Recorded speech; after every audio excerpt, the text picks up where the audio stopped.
Welcome to Women of Courage, where you will hear the stories of courageous women, women from all walks of life who have faced significant challenges along the path of their life journey. Women who have tapped into their inner resources and found the courage to confront, to overcome, and to triumph. I'm Ann Miner, your host for the show, and my guests have all agreed to share their experiences so others may learn from them. It is my hope that these stories will inspire you, that knowing you are not alone in facing the bumpy road of life, you will be motivated to keep moving, that you will take action and courageously pursue your own dreams and passions, no matter what obstacles are presented along the way. Just as our women of courage have won over their challenges, you can too. Stay with us. We'll be back in a moment with today's Women of Courage. If I were brave.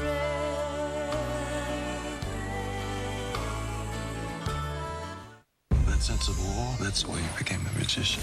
I'm Burt Wonderstone. Greatest magician in the world. Have you heard of Steve Gray? Face the fire. He's the future of magic. Mr. Gray, what you do is not magic. Here's how I hammer a nail. That is a terrible trick for children. What if they copy you? I'll sue them. The incredible Burt Wonderstone. Time for my final disappearing act.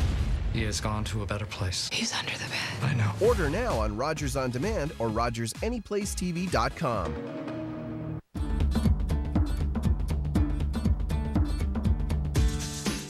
Skate park is a safe place to participate in physical outdoor activities. I'm Jed Lau, host of Simply Cooking.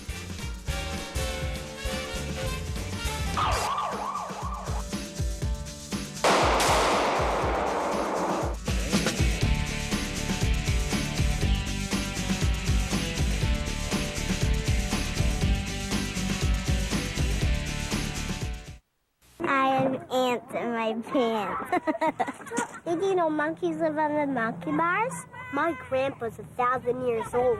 I wish I was invisible. My dad says I'm a waste of space. I hide when Daddy comes home. My mommy says I'm not supposed to tell.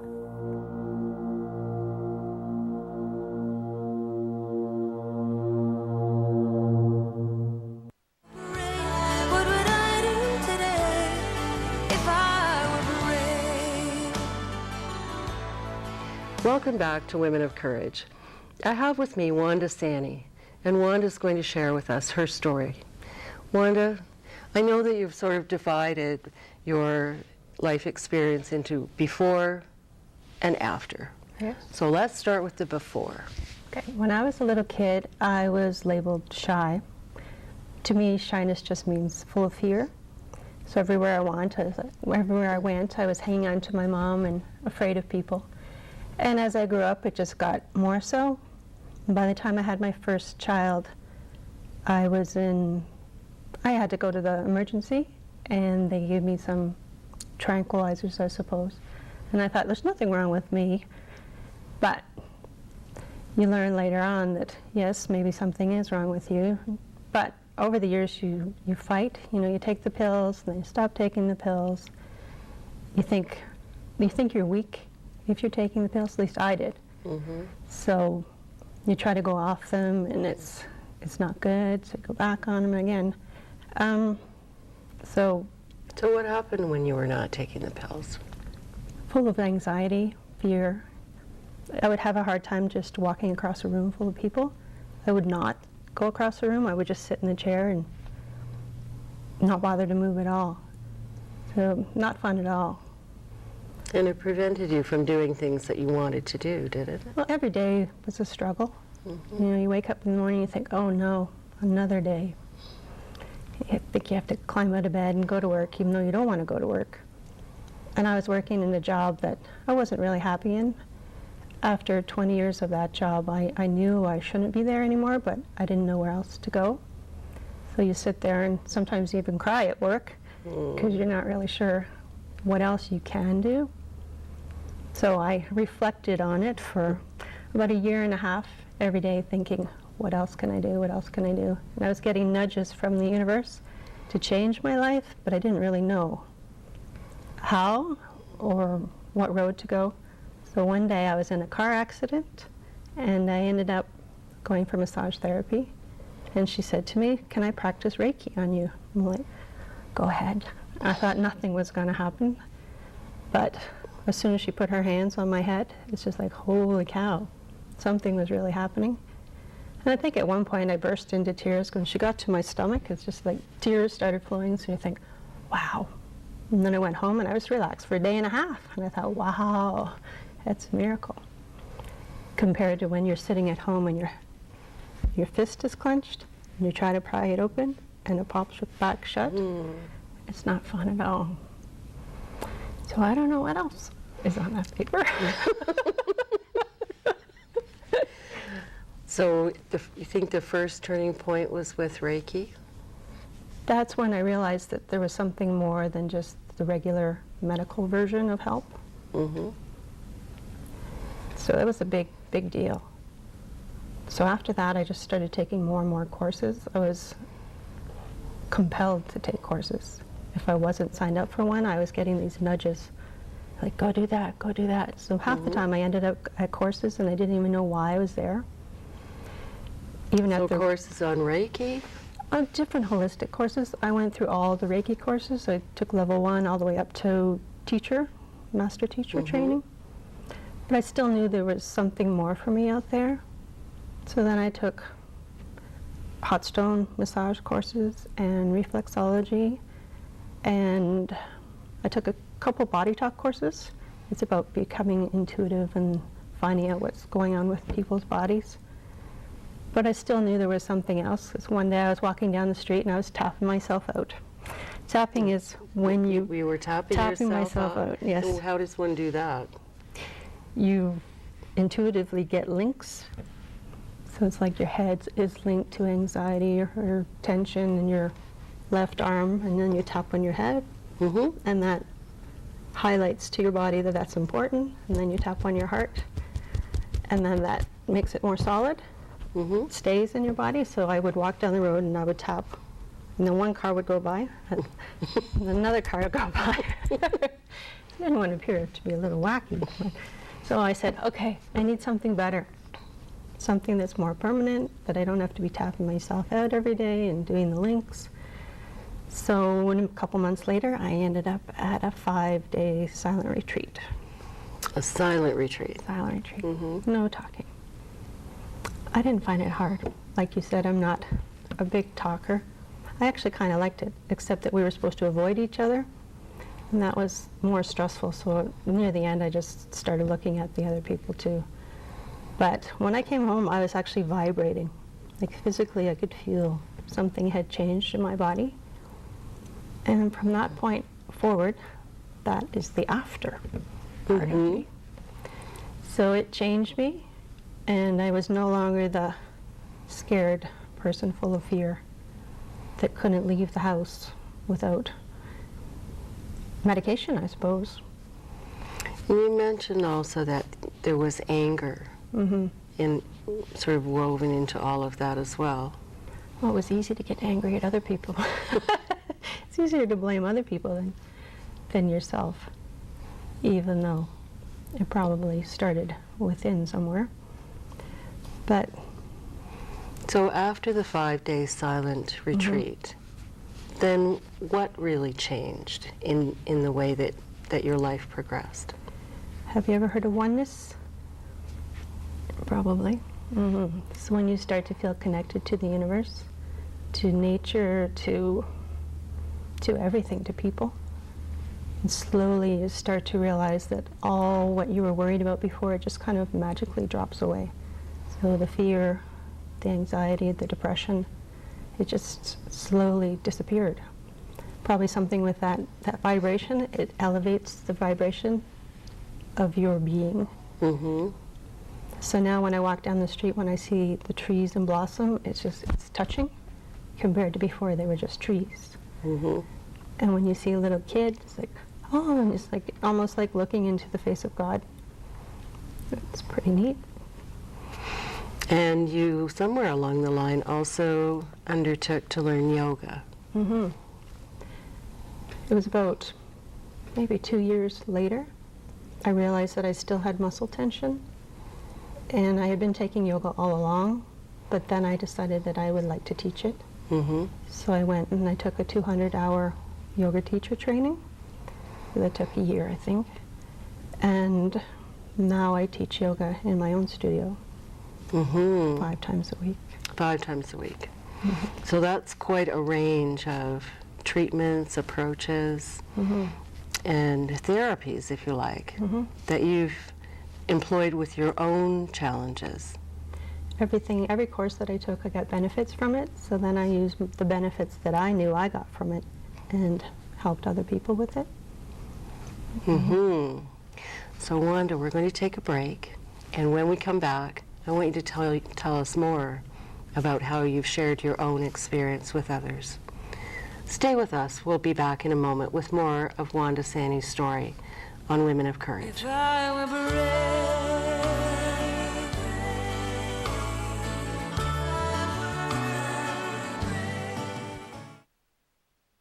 I started rowing when I was 14 years old back in 1993 in my hometown of Fredericton, New Brunswick. As soon as I put my oars in the water, I thought this is something that I could see myself doing for the rest of my life. The thing with rowing, you're always looking for that elusive, perfect row, and there's always things that you can work on, that you can challenge yourself with, and I think that's one of the things that draws me to the sport so much. I think my greatest accomplishment in rowing was just to be able to make the national team and be able to wear the national team uniform and be able to represent Canada. There's a lot of things we can pursue in this life just because they look good on a resume or look good to other people, but really I think it's about being passionate and loving what you do.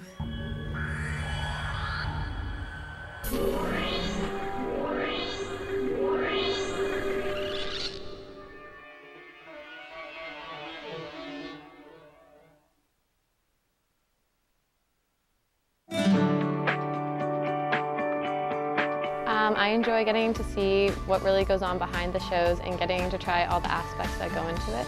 As a volunteer, I'm allowed to do camera, graphics, teleprompter, audio. It's fun because the people you work with, they're really nice and they have the same interests as you. So you have stuff to talk about and they can share what they've learned too, and it's just a great experience.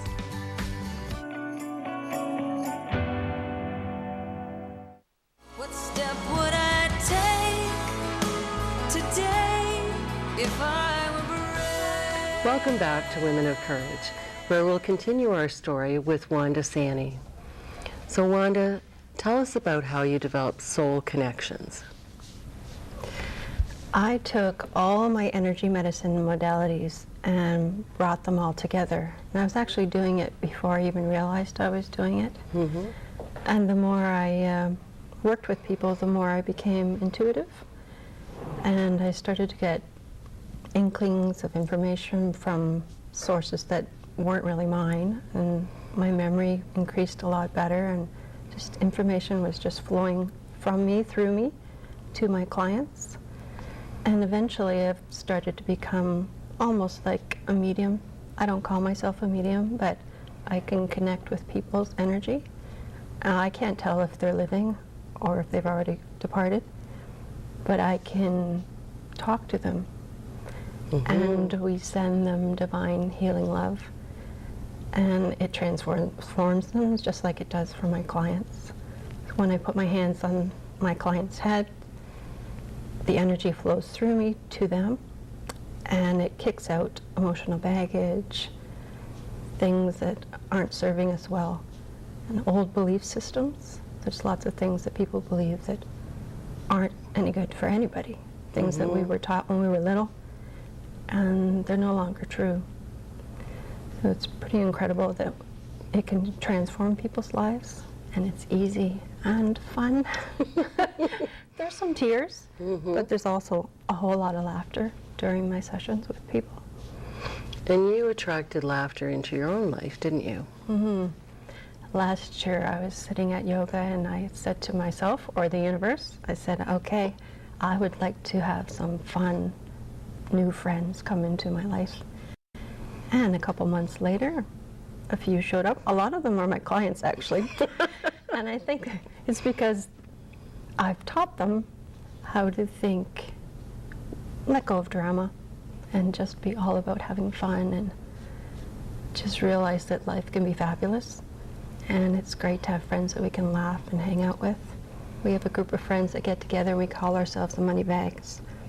The Money Bags. We just what get a great together name. and have dinners, and we go out to restaurants and just laugh, and we tease each other. We give each other the gears a little bit, but it's all about fun and friendship. So be careful what you ask for, because it might show up. Well, in your case, it certainly lightened your life. Mm-hmm. Yes. It's important for people to have friends that they can just have fun with.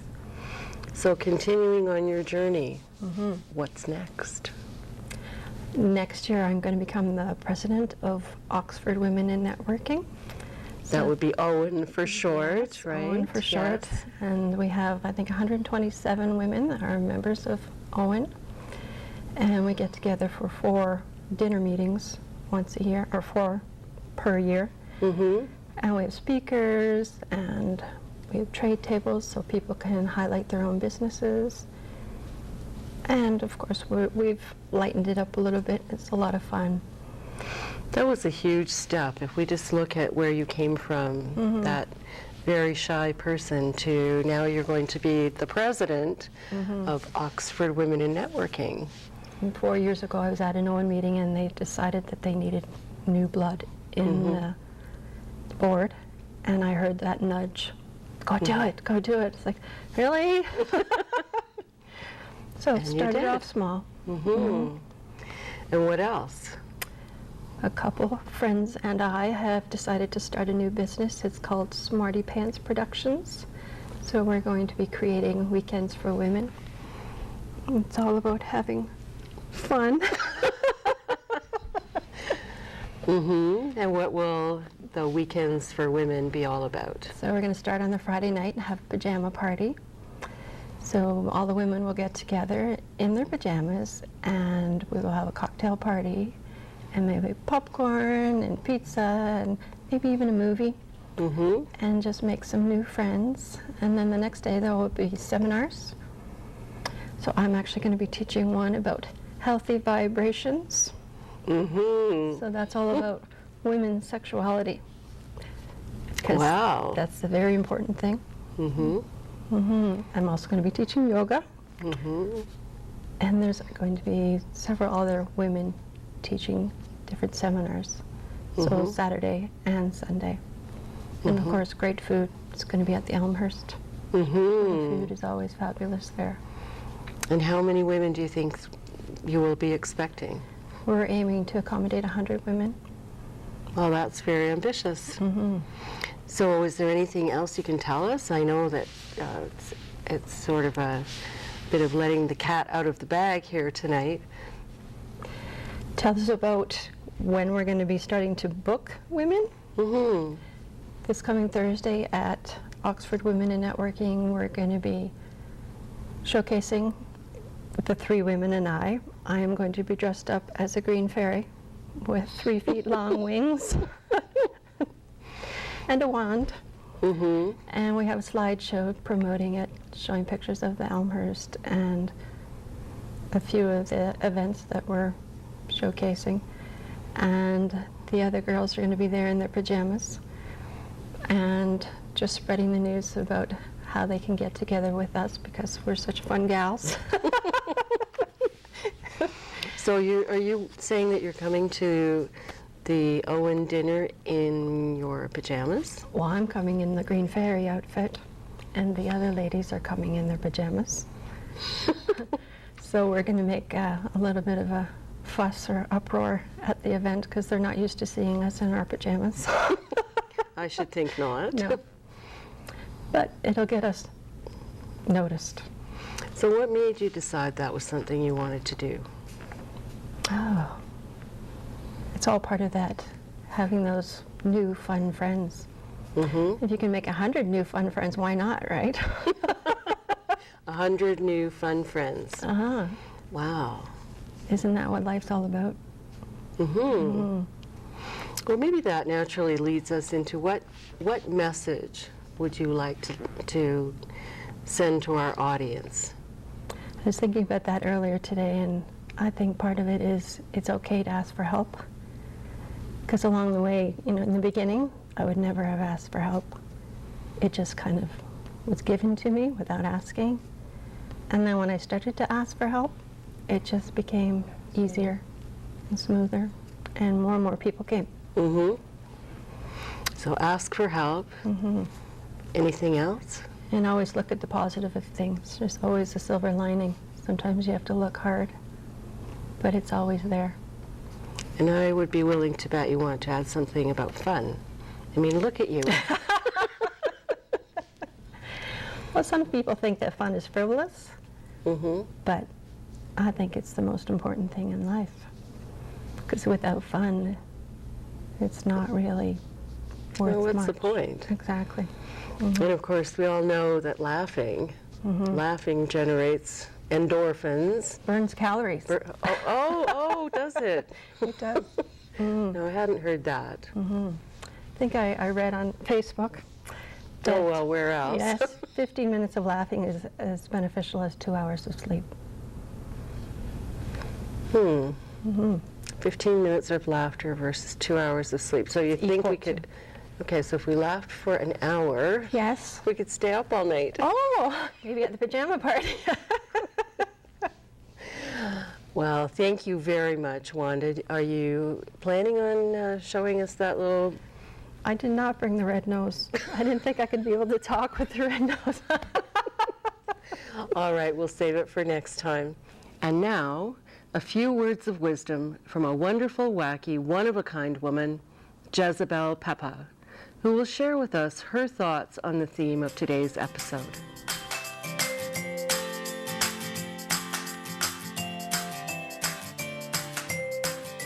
Hello, darlings. Jezebel Peppa here. Darlings, when was the last time you went out to play? I don't mean adult play.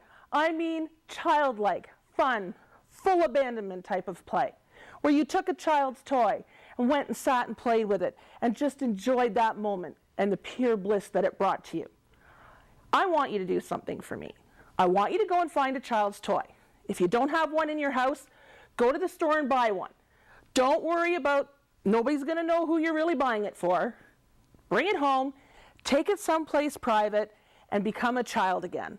Play with it with the love and the energy that a child would. If it's a top, spin it. If it's a teddy bear, hug it. See how it feels. That's the joy that you can tap into every time you bring fun and play into your life. Don't sweat the small things. Celebrate the fact that you can have fun and joy in your life whenever you want. Celebrate that fact. And remember to celebrate the Jezebel in you.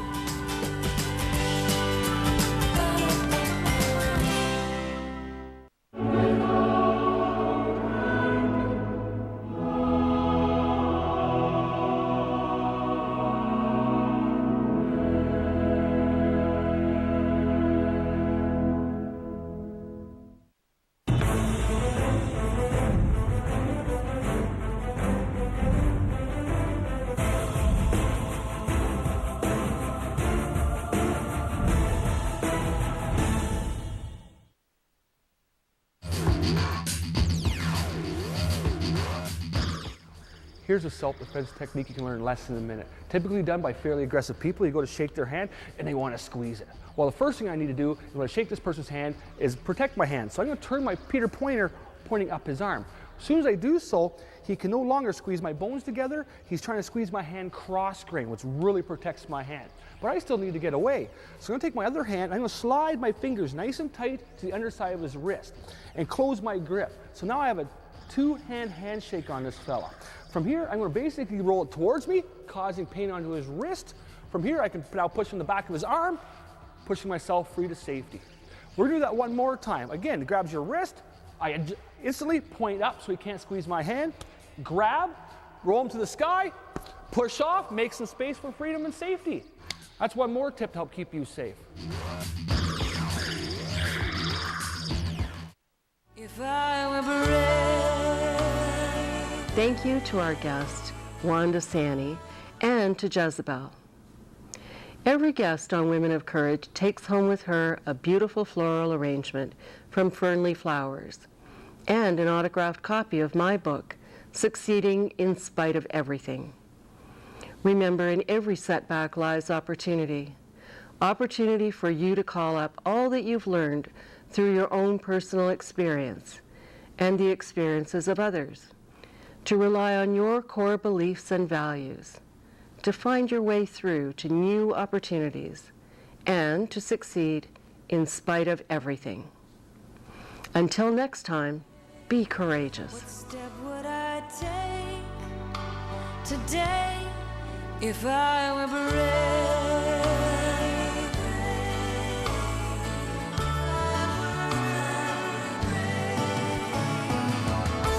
What would I do today if I were brave? What would I do today if I were brave? What would I do today if I were brave? What would I do today if I were brave?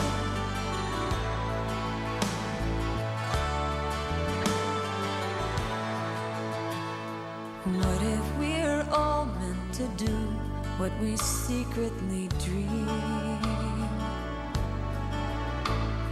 What would you ask if you knew you could have anything? Like the mighty oak sleeps in the heart of a seed, are there miracles in you and me? If I were brave, I'd walk the razor's edge, where fools and dreamers dare to tread, and never lose faith, even when losing my way. What step would I take today if I were brave?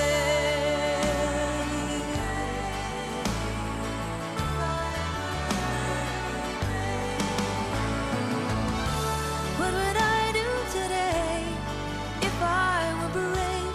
What would I do today if I were brave? What would I do today if I were brave?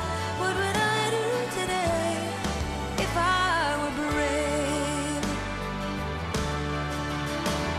If I refused to listen to the voice of fear, with the voice of courage whisper in my ear.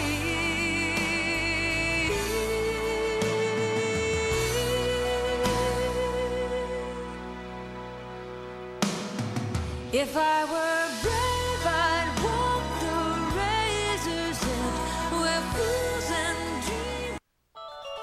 Call the Rogers TV viewer response line at 519-660-7548 or email us with your comments